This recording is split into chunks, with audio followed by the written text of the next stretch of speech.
Some of the people who admitted they spent too much were the quarterback who spent $15,000 at Cheesecake Factory in one night, the running back who threw $1 million birthday party with exotic animals walking around, and the wide receiver who just said he spent too much. I became hooked on getting it, so if you get it, you'll spend it. We're going to look at how some NFL rookies went from making it to the game to being broke in this video. Young. One of the strangest stories in NFL history is how Vince Young's finances fell apart. A story about a quarterback who made more than $65 million and lost it all because he spent too much, didn't keep an eye on his money, and was allegedly betrayed by trusted aides. The NFL paid Young more than $35 million a year, and marketing deals with Reebok, Campbell's Soup, Madden NFL, Vizio, and the National Dairy Council brought in about $30 million. He filed for bankruptcy in 2014, though, with less than $1 million in assets.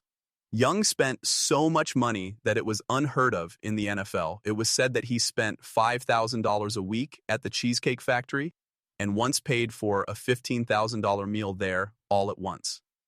Just to give you an idea, the average American doesn't make $15,000 in a few months, but Young spent that much on one restaurant meal. He also bought every seat on a Southwest Airlines flight to be alone, which was an expensive choice that showed how he handled money. As an endless source of data, Young's kindness, which was a good thing in theory, hurt his finances. Among other things, he bought 2 cars for a family member, built a house in Houston for his mother, and borrowed $300,000 to throw a birthday party during the 2011 NFL layoff. Even though he made these choices with good intentions, they all led to him spending more than he could afford to keep up in the long run. Young's cash problems are more complex. Aided than just spending too much, he stated that he didn't keep a close eye on his money and instead put it in the hands of his uncle and a financial advisor. Later, he found fake signatures on dozens of papers that pointed to possible fraud or bad management.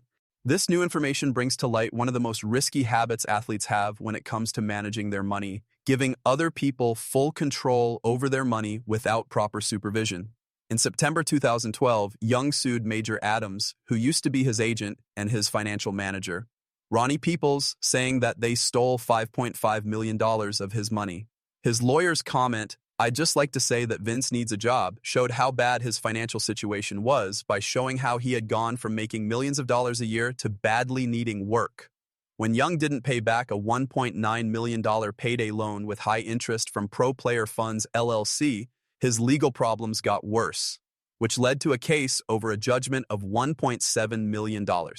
Young said the loan papers were fake, even though he had agreed to $1 million in payments from his Eagles salary before he stopped paying.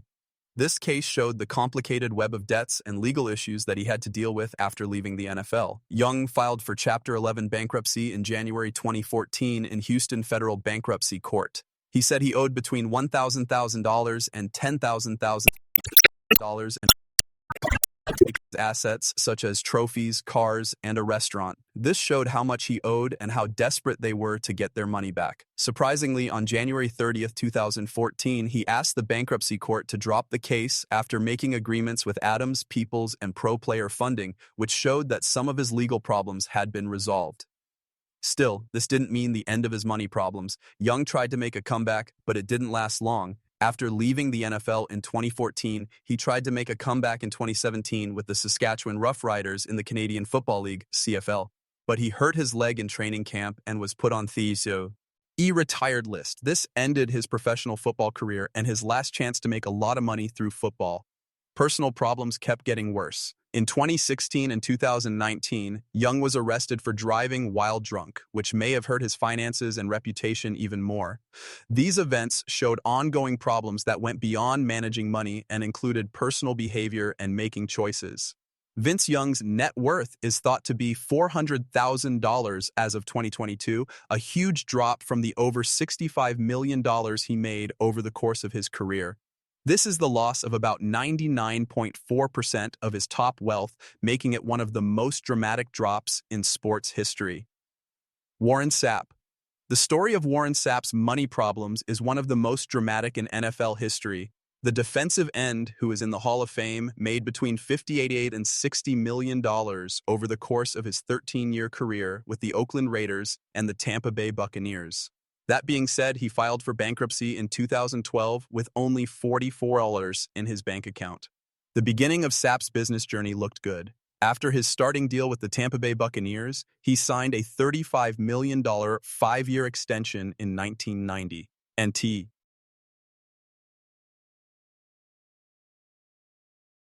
Then in 2004, he signed a $36 million four-year deal with the Oakland Raiders. At his height, he was making about $6.6 million a year and living the kind of life that many people would call the American dream. But under the top of his success, he was making choices with his money that would bring him down in the end. His extravagant spending was well known. He had a $2,250 watch and 240 pairs of Air Jordan shoes worth $6,500, and a lion skin rug that costs $1,200. These purchases weren't just things they bought, they were signs of a way of life that put short-term pleasures ahead of long-term financial security. There were a lot of failed business projects and growing personal obligations that really hurt. A 2005 real estate project in Fort Pierce, Florida that was meant to build low-income homes was a big part of his money problems. When homes were built without buyers in mind, the project failed, leaving Sapp and his friends with over $1 million in debt. His personal financial burdens may have been even worse. Sapp owed his ex-wife, Jameko Sapp, $876,000 in back child support and alimony. He also owed $75,000 a month to different women in support centers. He was in a tough spot because he was making less than $1 million a year in retirement and owing almost $76,000 a month in child support. Tax bills made things worse for him. Sapp owed the IRS $853,003 for income from 2006, $89,775 for income from 2010, and $68,638 in back taxes on his Windermere home. Also, a ruling from PNC Bank for $988,691.99 led to monthly liens of $33,333, in addition to his $45,000 NFL Network salary. Sapp put in for Chapter 7 bankruptcy in the U.S. on April 7, 2012. Fort Lauderdale, Florida's bankruptcy court lists $6.7 million in bills and $645 million in assets. In sharp contrast to the millions of dollars he had made as a player, he had less than $1,000 in the bank. Sapp stated that he had no choice but to do this or go to jail, which shows how desperate he was. Because he was filing for bankruptcy, he had to get rid of some of his assets. In November 2012, his Windermere home was sold at auction for $2.9 million. Today has shown amazing strength by getting his life and work back on track. As of 2025, he works for the Colorado Buffaloes as an assistant coach and pass rush coordinator under Deion Sanders. The job pays $150,000 a year. It is thought that he is worth $500,000 right now. The Hollywood Police Department put in a request for public records, and I just asked him to make me a copy with a stamp on it. Legal problems and bad investments led to Warren Sapp's breakdown, but he wasn't the only one. Andre Rison, a wide receiver in the NFL, lost a lot of money because he spent too much. And unlike Sapp, Rison's fall wasn't just about money, it was private, crazy, and terribly public. Andre Rison's financial story is a warning about what can happen when an athlete mixes up making money and saving money. The five-time Pro Bowler made about $20 million in the NFL, his $17 million deal with the Cleveland Browns was the biggest deal for a wide receiver at the time, but by 2007 he was in court-ordered bankruptcy, a big drop from his glory days as an NFL star. The league knew about Rison's spending habits, but they weren't the kind of spending that any financial expert would suggest. He said he spent $1 million just on jewelry, which was shown in the ESPN 30 for 30 program. There was more to this than just showing off. It was a way of life that put appearance over substance and wealth over safety. The size of his group was especially telling. When Rison was at the top of his game, he went with 40 people, 50 people, which greatly increased his costs. Think about how much it would cost to pay for hotels, meals, flights, and activities for almost 40 people every week, year after year. The amount of money that was lost was huge. At one point, you were paying for 40 grown guys who were with you. You paid for their meals, hotels, and flights. You spent $15,000 a week on chance. But what Rison said about his own relationship with money and spending may have been even more telling. That's the difference, I'm hooked on getting it more and more. So if you get it, you'll spend it. Black people were not taught how to save money. This statement shows how complicated his mental state is when it comes to money matters. He doesn't just see spending as a way to consume things. He sees it as a compulsive behavior that is tied to his identity and success. The loop kept going on its own. He felt like he had to spend more of his money the more he made, without thinking about his long-term financial security. Rissan's relationship with money showed something bigger going on in his culture. In the world of professional sports, in the documentary Broke, he talked about how players are competitive and how he would make it snow by throw it, knowing $100 bills instead of smaller bills, leaving thousands of dollars all over the place after a night out. It wasn't just spending, it was financial performance art. The goal was to spend and flash more than other sports. He knew what was really going on with his money when he found out he was broke while shopping for a Rolex watch. Was an alarm that went off too late to stop the inevitable fall. Legal problems made his money problems worse. The last time Rashee was in jail was in 2005 for almost a month, for not paying child support, which shows how serious his financial responsibilities are. The U.S. judge, Daniel S. Opperman of the bankruptcy court, told Rashee that he had to file for Chapter 11 bankruptcy to deal with over $105,000 in back child support and other claims. Through the bankruptcy case, all of his debts were made public. Tanya Rashee, his ex-wife, was one of his creditors. She wanted $58,435 in child support. An Atlanta law firm due $46,000 in court costs, and the Genesee County friend of the court due $400 in office costs.